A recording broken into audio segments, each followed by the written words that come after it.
Hello everyone. Today my group and I will be presenting on intercultural communication, ancient Greece and Greek mythology. My section will focus on how ancient Greek culture and mythology shaped communication styles that still influence us today. In slide 1, Introduction to Ancient Greece. Ancient Greece is one of the most influential civilizations in the world history. Its ideas in politics, education, philosophy, art, and social life continue to affect the modern world. But something people often overlook is how Greeks communicated, how they spoke, debated, told stories, and connected with each other. This presentation will explore the cultural values of ancient Greece, their communication style, how mythology functioned as a communication system, and how these traditions still influence modern intercultural communication today. In slide 2, Influence on Western Culture. Before we dive into communication, it's helpful to understand how deeply Greek culture shaped Western society. First, the Greeks developed one of the earliest forms of democracy, where citizens gathered to discuss ideas publicly. This encouraged open communication and debate, something we still see in modern governments. Second, philosophy played a huge role. Thinkers like Socrates, Plato, and Aristotle taught people to question ideas, use logic, and express themselves clearly. This shaped academic reasoning and the way we discuss ideas today. In arts and literature, Greek theater, sculpture, and poems shaped storytelling techniques like heroes, symbolism, and moral lessons that movies and books still use. Finally, education in Greece relied heavily on discussion and debate. Students learn through dialogue, which influenced how modern classrooms and universities operate.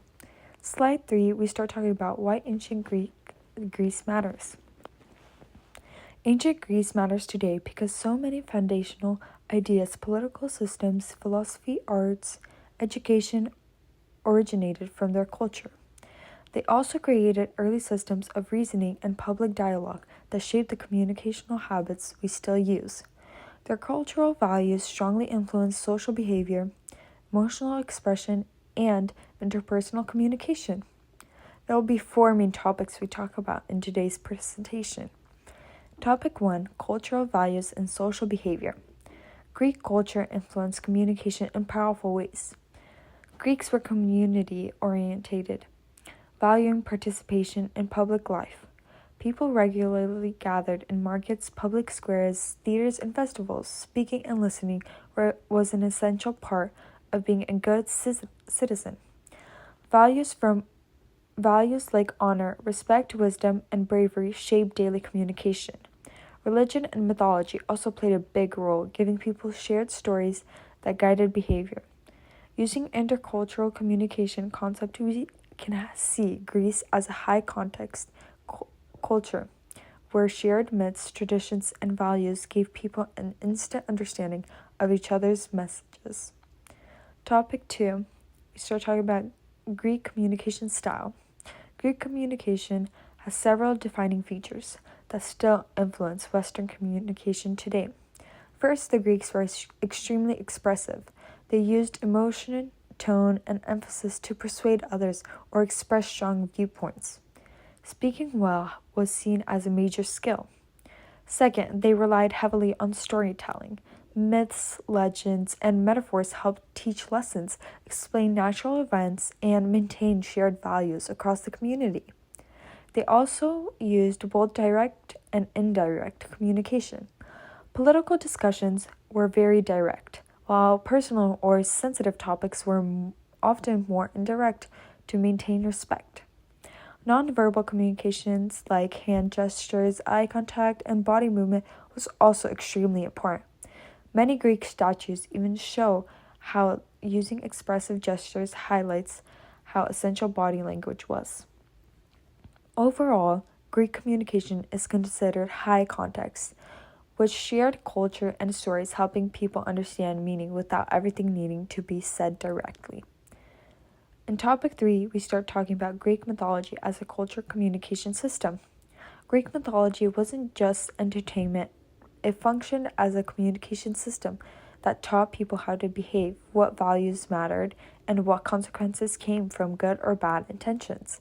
Myths taught morality, social expectations, and the roles of men and women. Stories of gods and heroes helped explain natural events and gave people examples of courage, loyalty, pride, punishment, and reward.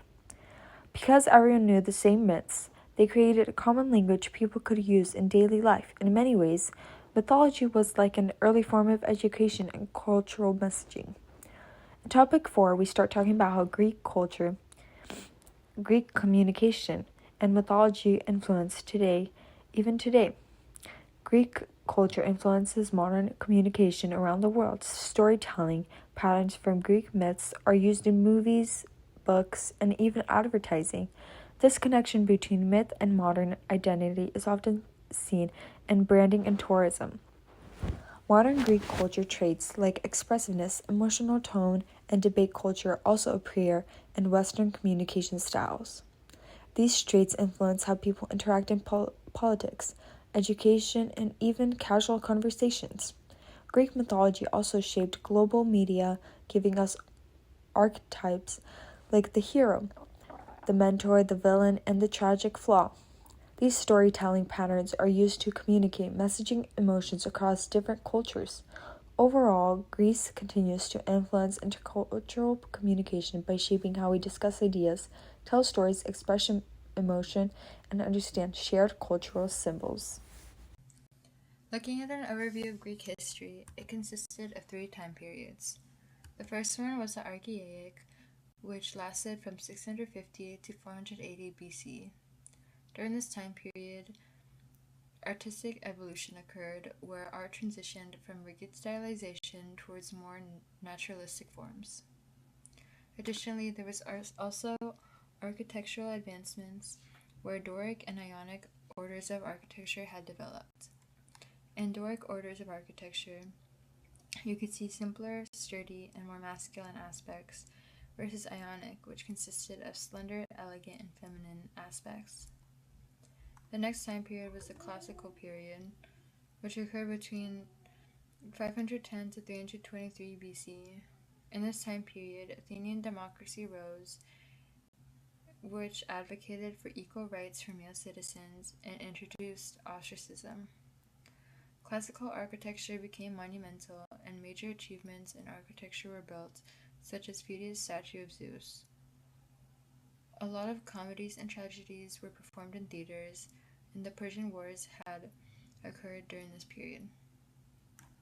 The third time period was the Hellenistic, which occurred between 323 to 30 BCE. Hellenistic culture rose, which emphasized individual fulfillment rather than communal, showcasing individualistic aspects of their culture. Greek education also spread throughout vast empires, as well as urbanization, which introduced new cities such as Antiochia, Seleucia, and Alexandria. Hellenistic architecture brought more elaborate designs in Corinthian and Ionic orders gaining prominence. During this period of time, there was also many notable wars and battles. The Persian Wars, which occurred between 500 and 386 BCE, were a series of wars between Greek states and Persia. The cause of these wars were rooted in Persian expansion and Greek resistance. The Ionian Revolt, which occurred around 500 BCE, was many of these wars. In the Ionian Revolt, Ionian cities of Asia Minor went against Persian overlords. Cities deposed of their tyrants and attempted to throw off Persian domination. This revolt was short-termed and resulted in failure. Along with the Ionian Revolt was the Battle of Marathon, which occurred around 490 BCE.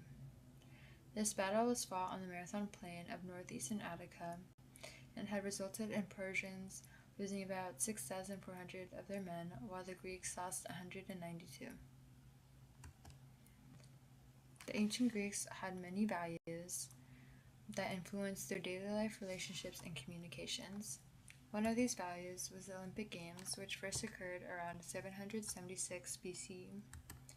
These Olympic Games were held in Olympia and were made to honor one of the Greek gods, Zeus, who was the god of sky, thunder, and lightning. These games first started with a sprint across the stadium and later on in later times introduced other activities such as javelin, chariot racing, boxing, and long jumping. Another value of theirs was a religion.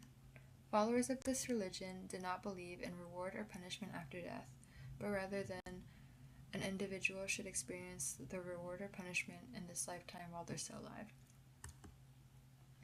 They believed in many different gods. Some notable ones were Zeus, Hera, Poseidon, Aphrodite, Hades, and Ares. And while they didn't have a sacred text, they had multiple different ones, such as the hymn, oracles, inscriptions, instructions to the dead. Another value that they had was art and entertainment. Some art that they practiced was pottery, comedy and tragedy in theaters, festivals, and rituals.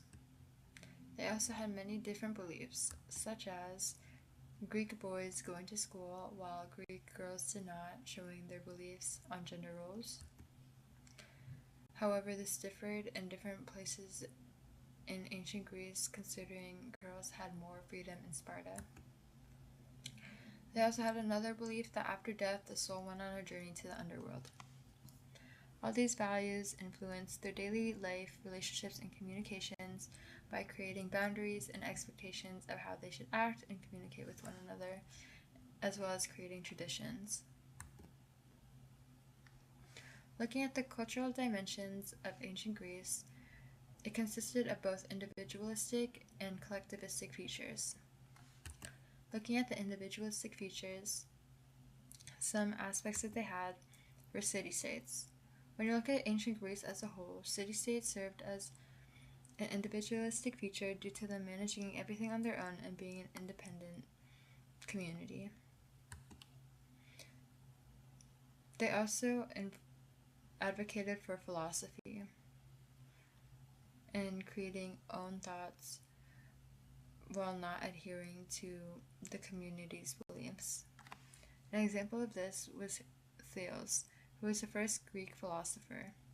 He was the first person to give a purely natural explanation of how the world originated, whose explanation was free from any mythological aspects or religious beliefs. On the opposite side, looking at collectivistic features, many places had rituals and festivals that communities had participated in. An example of this was Panathenaea, which was an annual Athenian festival which was celebrated every 4th year.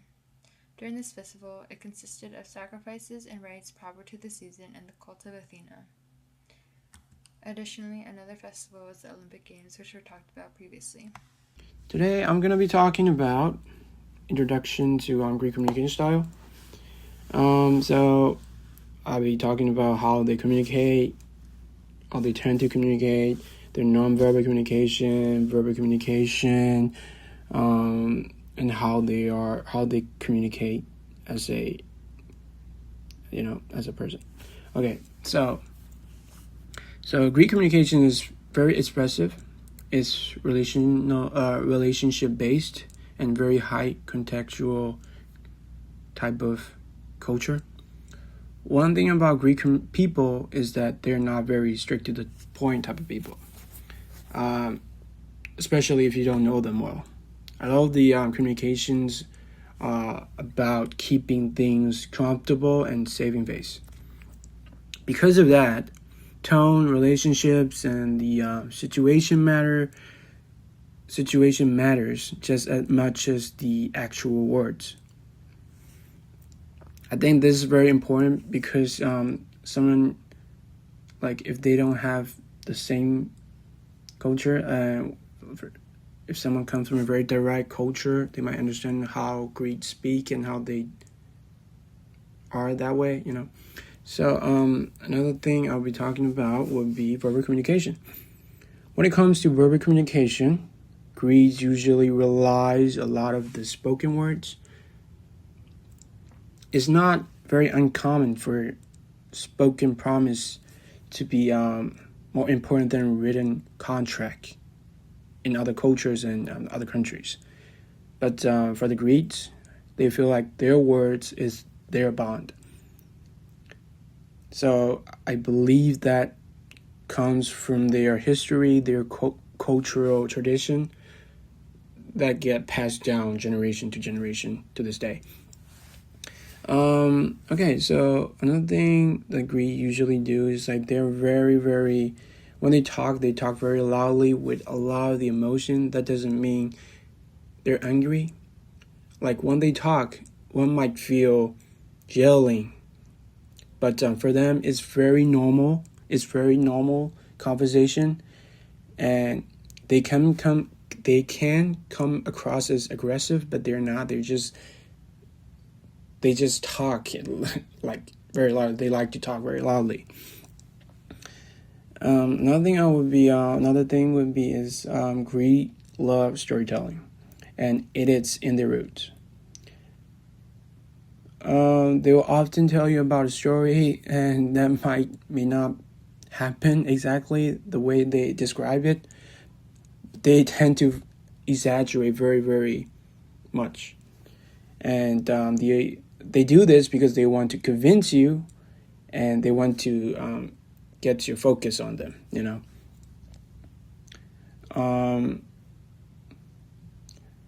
So I believe another thing would be I believe Greek oral tradition is a traditional form of communication and methodologies. Well, like stories are used to teach lessons instead of like. I believe like when you try to teach a moral lesson to your children, it's better to teach in a way to capture this child attention by telling with stories, because like kids love stories and they tend to listen very well, and they are very like focused when you're telling stories. So yeah, I think that way the kids will get the message that you're trying to give, that kind of thing. So and another thing I would be talking about would be nonverbal communication. I believe it's a very huge part of a Greek culture and how they interact. They tend to use a lot of gestures. They're very expressive with the face, and if a Greek person is feeling something, you would probably could tell by the looks on the face. And another thing would be eye contacts. Eye contacts is very important for Greek people. It shows honesty, interest, respect. So avoiding eye contacts can come across as rude and as if you're hiding something. That's how a Greek person would interpret, you know. And and another thing would be Greeks definitely don't mind being in your personal space. They tend to stick very close. They stay close, especially with the people they're close to with, and it's very normal to them. So if you're visiting Greek, and you're a person who love personal space, it might feel uncomfortable when you visit there. But for the Greek people, it's a sign of warmth and all that. So another thing I will be talking about is how meaning is communicated. When it comes to Greek communication, the tones and the context and the expression kind of change depending who you're talking to. Because like if they're talking to with the person they're close to, like friends and family, they tend to be like very direct. Yeah, very direct. That's what I would say. They take the direct approach. They don't try to convey the message in an indirect way. They would try to get their message across very directly. Whereas if they're talking to a stranger and talking about a sensitive topic, they would be very indirect. And it's about saving face and avoiding conflicts. So for one of the thing I would say is Greek person. Like if you invite a Greek person to come to a party or go to a bar or a someplace, and if they can't make it and they don't plan to go, and you're inviting them, they might say yes to save a face, but they might never show up because they don't want to seem rude. They just don't show up, basically. And one of the phrases they use would be one of the space they use would be the "we'll see," which sounds positive, but it usually means no. I believe this is connected to Greece being a very high contextual culture, because like tone, body language, and situation carry the real meaning, and the message isn't always in the words, it's in everything around the words, basically. So yes. Hello, my name is Hallelujah Alma, and I want to go further into how Greek mythology was used as a communication not only in Greece, but to the surrounding countries as this became influential to multitudes of people throughout the world. Myths acted as an early form of intercultural communication. Through oral storytelling, written traditions, and symbols, myths were used to reflect the cultures of the times and to explain things people didn't yet understand, like human origins and creations, natural phenomena, and cultural values and societal structure. Through the storytelling and symbols amongst the people, myths were used as a way for communities to share their values, traditions, and beliefs. At first, oral storytelling was the common method to share stories until written text began to spread as another tool to maintain these stories. Symbols were used in a variety of ways. Myths utilize visual symbols such as chiaroscuro, which symbolizes light and shadow in paintings, and it was a way to reflect conflict between people. Artists were known for the use of chiaroscuro in their paintings to represent the innocence of Io to being overtaken by the darkness of Zeus. Each myth that people shared held the traditions and beliefs that created and cultivated these cultural identities. These stories that were held and passed down to generations after strengthened their culture.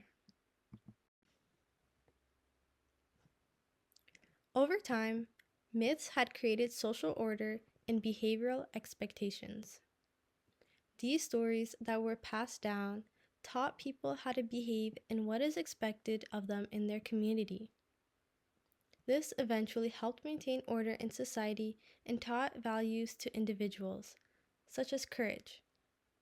The gods and the heroes served to be role models to man and an example of how to live. In the Myth and Reality book, it shared how a myth assures a man and teaches him that he should not be fearful to step out into the unknown because it had already been done. Men are taught that there is no reason to doubt, but only to be brave and confident. Since the myths already show the heroes to have these values and characteristics, the mere man only needs to follow the hero as an example. On the other hand, there were detrimental stereotypes and social norms that arose from these myths. The story of Io portrays how Zeus raped her in broad daylight and tried to hide it from his wife Hera. To hide his infidelity, Zeus turned Io into a cow. Hera, however, understood his intentions and what he did to Io, and decided that she wanted to keep Io as a pet instead of helping her. Though Io was the victim in this situation of rape, sexual assault, harassment, and curses, Io was wrongfully represented as a woman who seduces married men. Stories like the one of Io brought normalized sexual violence against women in Greek society. Myths were very influential in society, and it was the framework of their morality. It taught people what was right and wrong, and that was their ethical compass. Myths painted clear pictures of the consequences or rewards of their choices. Going back to the story of Io, although Io didn't do anything wrong, her decision to stay strong and courageous and flee from Hera granted her freedom. Upon finding a safe place, she was rewarded with children and descendants who became great gods, warriors, and influential people. Io became a model of how courage and strength in hardships can reward a person. Overall, myths showed various communication norms, and through each myth, society adopted and reflected the communication styles and dynamics. For example, stories that showed divine interactions were reflected in society through power dynamics, dominance, and hierarchies between people. Io's story reveals how the communication norms were like at the time. Io was stripped of her voice, freedom, and possession of oneself. This reflected the patriarchal oppression over women in ancient Greece. The way gods communicated with each other and with humans reflected how people interact, tell messages, and express their feelings or body language. Symbolism, just like the one mentioned earlier, chiaroscuro, was a way to express values and ideas and create connection and deeper meaning between things. Myths have stood the test of time. As much as they were an influence then, in modern media, art, and literature, they are still as great of an influence now today. The modern reinterpretation of myths now have given new voices to characters who have been misrepresented in the past, such as Io. As we continue to read and share these stories, new perspectives and ideas come to light. I'll now hand it over to Madeline to speak on Greek communication and mythology influence. I'll be covering part 5, which looks at how Greek communication patterns and mythology continue to shape interactions between Greece and other cultures today. This includes tourism, religion, cultural identity, and global perceptions of Greece. My name is Madeline McCowan. We'll start off with modern Greek communication traits. These traits come from Broom's work on Greek communication. Greeks tend to be more expressive and comfortable showing emotion with their in-group, but more formal or cautious with out-groups. Philotimo is still a major guiding value. It shapes how Greeks interact respectfully with visitors, but also how they expect others to behave. These patterns influence intercultural encounters, especially in things like business, tourism, and hospitality. These communication norms can create positive interactions. Greece is known for hospitality, warmth, and generosity, but they can also create misunderstandings.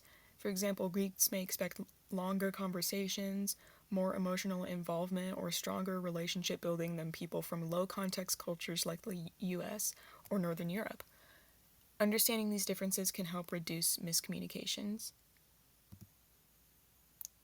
Now we can move on to mythology as cultural branding. Greek mythology isn't just historical, it's used today as a communication tool. González Vaccarizo explains how tourism campaigns use mythic imagery to brand Greece as timeless and magical. For many international visitors, these myths shape their expectations, which influences the way they communicate and interact when they arrive. In tourism, mythology becomes a form of intercultural communication. Ads like "Visit Greece and live your myth" show gods, heroes, ruins, and ancient symbols. Visitors arrive expecting this mythic identity. Locals often engage with these expectations by sharing stories and presenting Greece in a way that aligns with the narratives about it. We learn that mythology helps communicate cultural identity to the world, and that communication patterns rooted in Greek values like philotimo, family-centeredness, and expressiveness still affect modern relationships.